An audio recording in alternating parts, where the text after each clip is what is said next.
Hey, Dave here. Hope you're having an awesome day. So I just finished these icebreaker mints, and I was looking at the packaging, and I was like, oh, that is a cool little shape for a head.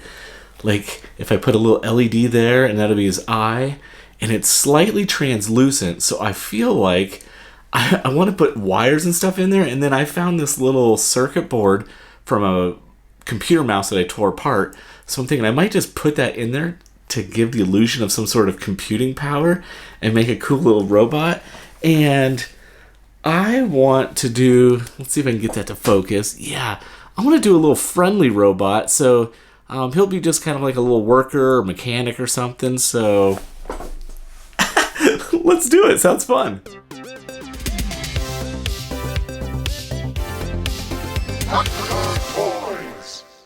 Okay, first things first, let's get these stickers off. First one comes off easy, and then, yep, of course, won't come off easy. So Goo Gone is my best friend.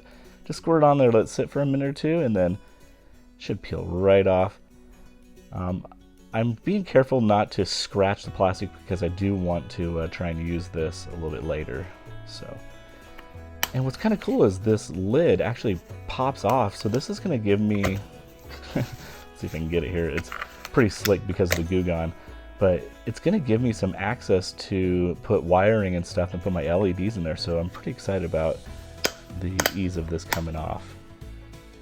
Alright, so what I'm doing here is I want to build the base, kind of like a body for the little head to sit on. And you can see in the background I have a black spray paint cap that I actually experimented on, and it worked. So I'm just kind of showing here what I did. I did 3/4 of an inch, and I kind of just took a pencil and marked all the way around. Then I took an X-Acto knife and I just really carefully cut on that line that I marked with a pencil. And then once I have a nice little groove, I went ahead and used my Dremel and I cut that, and it worked out pretty nice. It gave me a pretty clean cut, but I did do some sanding. You can see here the height that I got.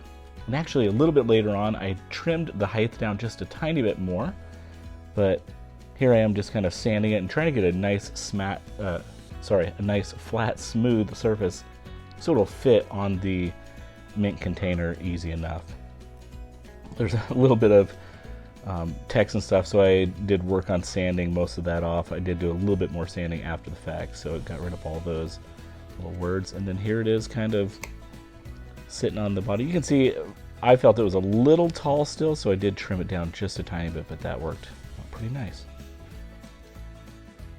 Okay, so for the arms, I'm using this Dollar Tree Final Faction figure, the ACRM. They are wonderful toys to work with especially if you're building little droids and stuff. So I am just dremeling off the top part. I wanted more of just the forearms, and then if you remember my drawing, he's got these little stick arms, so I think it's kind of funny. So I'm just trimming this down, sanding it out.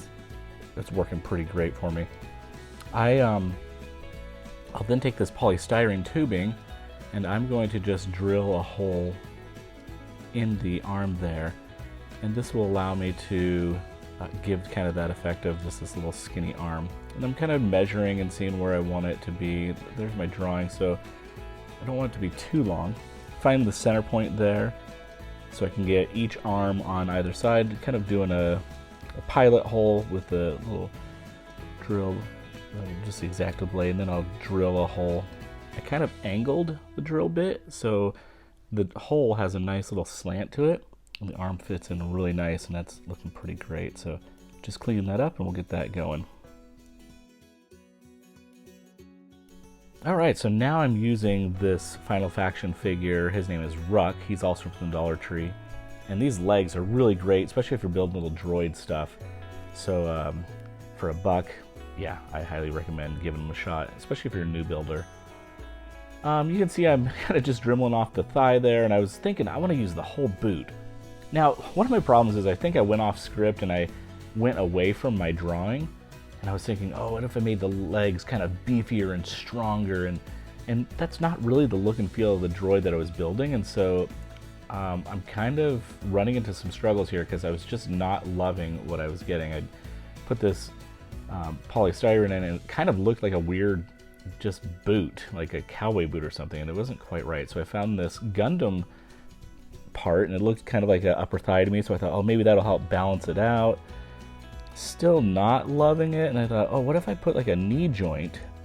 So I found some little beads and kind of worked on cutting the leg up, and again, it was still just kind of awkward and not right. So I got this bead glued on, and it wasn't working. So then I thought, okay, well, let me get this piece here. So you've seen me do this before. I'll take the sandpaper and actually form it to my shape, and then I can sand, and it kind of gives a rounded shape to the sanding. That fit on really nice. And then I thought, you know what? Forget the little stick leg. I'm just going to glue this right on. Looks kind of cool.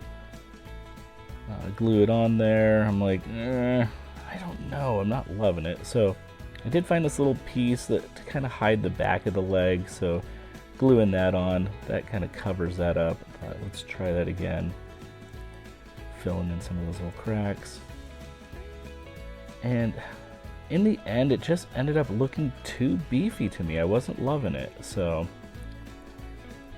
I went in and I just hacked off the top part of the boot and made it more of like a high top tennis shoe. And then I did 2 long pieces of styrene, and this went back to my original drawing, and I thought this looks pretty cool. So let me know in the comments, was this a good choice or a bad choice? I thought it ended up better, and it's sillier, but it kind of fits the mood of what my original drawing was. But let me know in the comments if you liked the beefier legs better, or if you like these kind of awkward teenage year, like long skinny legs. So I'm just gluing them in, getting them all set up. And this was a little bit of a challenge just because they're so skinny to get everything to balance properly. Now I'm drilling a little hole for my LED, and I'm just testing the LED. I got a battery and I just kind of stuck it on the prongs there. And then on the back, I wanted something that I could just run like a little hose off of, just to give it a little bit of robotic connection. So just some Gundam parts that I have in my little kit bashing Gundam box that I have. Gluing on the little eye cover for the LED, and again another little Gundam part. Alright, so if you've seen some of my other videos, I love using these little tea lights. I actually found them at a yard sale, like a whole bag of them for like 25 cents or something. But you can find these at the Dollar Tree, 2 for $1. So what I did is I just clipped off all of the plastic edging around it, and then I have done this a couple times where I just kind of observed where all the connections were. This was originally connected directly to this, so I just did a lead wire, and then I took off this flickering yellow LED because I wanted a blue LED. And so all I did was I just followed the same wires and connected this. You do need to pay attention to which stem is short, which stem is long. So all I did was just turn the battery on, and before I soldered it, just hooked up each wire to make sure I had the correct one. But I got it all reconnected, and when we turn on the switch, hopefully, dink, yeah, got a nice blue light. And let's zoom out here really quick. You can see here in the base, in this spray paint cap, it actually has this perfect little hole there. I just clipped out one half of it, one side. This is going to drop right in there. And then I'm just going to run the wiring up through here into there. And I'm going to have the LED go right into there. And we should be looking good. Let's get this thing put together. Okay, so here I am just drilling a little hole. This is going to be for my switch. This is actually pretty cool. I'm going to be able to turn this thing on and off without having to take the whole thing apart. So now I do want to be able to change the battery if I need to. So I'm looking at some kind of magnet system so I can pull that off, change the battery. So what I ended up doing was I glued 3 magnets. I'm just putting some hot glue in there, just setting the magnet, and I've got one there, put in the second one, just using the X-Acto knife to kind of align it flush. Now I've got 3 magnets, and I just aligned this up perfectly. And then I took these 3 little washers and I just dropped them right on, and it magnetized right through, and I glued them in place. So I didn't really have to do any kind of measuring or aligning. I just kind of visually eyeballed it, and here it is. It turned out pretty cool. I can just lift that right off. I can put this in, swap out batteries as needed, put that back on. I'm pretty excited how that happened. So again, simple, easy, and I think it's gonna work. Alright, so I'm hopping into Illustrator, setting up some vinyl. 3104, that's actually my phone number when I was a kid, growing up, the last couple digits. So I'm actually just peeling out some vinyl here. I'm gonna stick it on. The paint job was really simple on this. I ended up just painting it white and a couple of little hits of silver just in some key areas. So one funny thing is the 3104, when you look at it upside down, it actually says hole, H-O-L-E. So one thing I should have done is I should have done a clear coat varnish over the top of this, because the paint really wasn't sealed in and it kind of chipped and peeled off in areas. I wasn't 100% happy with this, but I did go back in with a really fine detail brush and just kind of repaint over the pieces where it peeled off. So in the end it worked out all right. So I'm gonna finish this up and then put this thing together, and then let's check it out finished.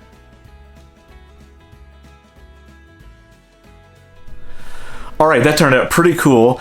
And let's take some turnaround shots of this thing just so you can see the whole thing and all of its glory. I also have a couple of videos where it's lit up. The videos aren't as great, but I think you'll enjoy it. Hey, and if you like this video and you like this kind of stuff, let me know in the comments.